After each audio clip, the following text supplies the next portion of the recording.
Today, do you believe in evolution, sir? Do I believe in evolution? I embrace the view that God created the heavens and the earth and the seas and all that's in them.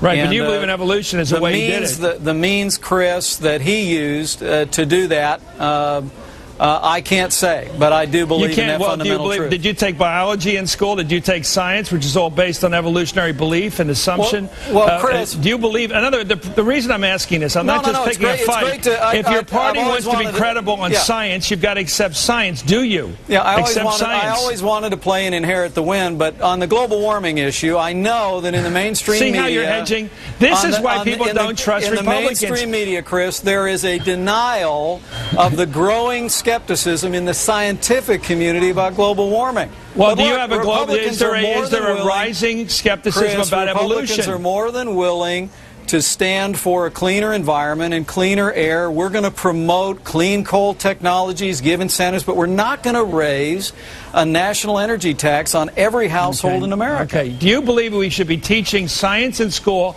or creationism? See, this is the problem. I asked you, do you have a passion?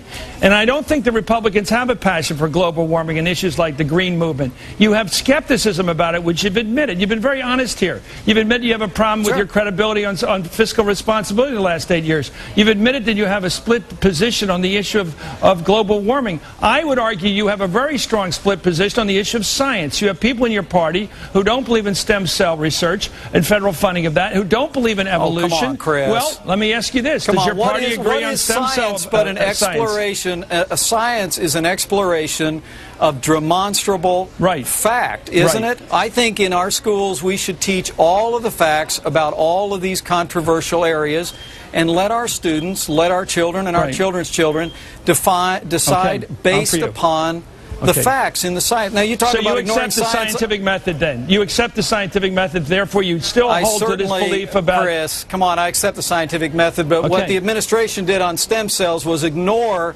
scientific breakthroughs that obviated the need to destroy human embryos for research. You know that. They ignored all those major breakthroughs that made destructive embryonic stem cell research no longer necessary.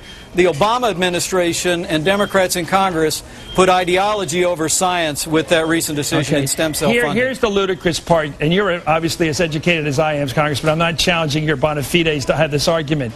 But there are people on your side of the argument who believe that all the prehistoric bones we've discovered in the world, all the dinosaur bones and all that stuff was somehow planted there by liberal scientists to make the case against the Bible. There are people that really are against science in your party who really do question not just the science behind climate change, but the science behind evolutionary fact that we were taught, you and I, in our biology books. They don't accept the scientific method. They believe in belief itself. And once you hold that truth, that I'm not going to be busted here on science, I'm not going to lose the argument on science, people say, I don't think your party really believes in progress, in human progress.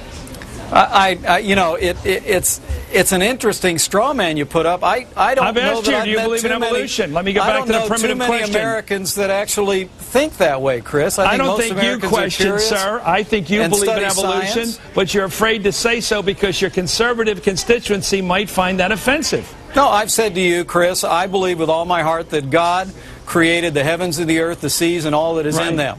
How he did that, I'll ask him about someday. But you don't believe it. You don't take a fundamentalist view of the 7 days of creation, do you? Chris, I'm just asking. Do you? Chris, where are we going with this?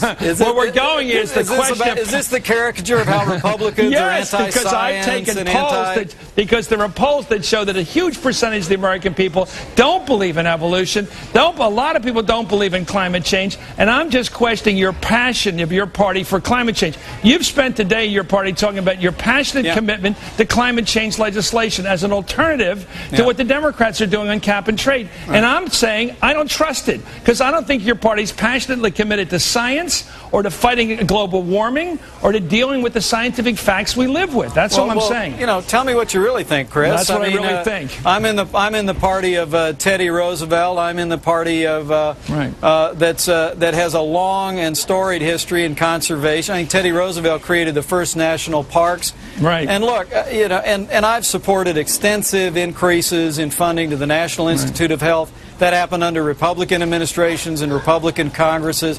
This anti-science thing is a little bit weak. The trouble is that your Mount Rushmore now includes Rush Limbaugh and Glenn Beck, Sarah Palin, and these characters that don't share either your intellect or your honesty. And thank you for showing your honesty today. U.S. Congressman Mike Pence, leader of the Republican Conference, in fact, the leader of it, and a leader in the House of the Republicans.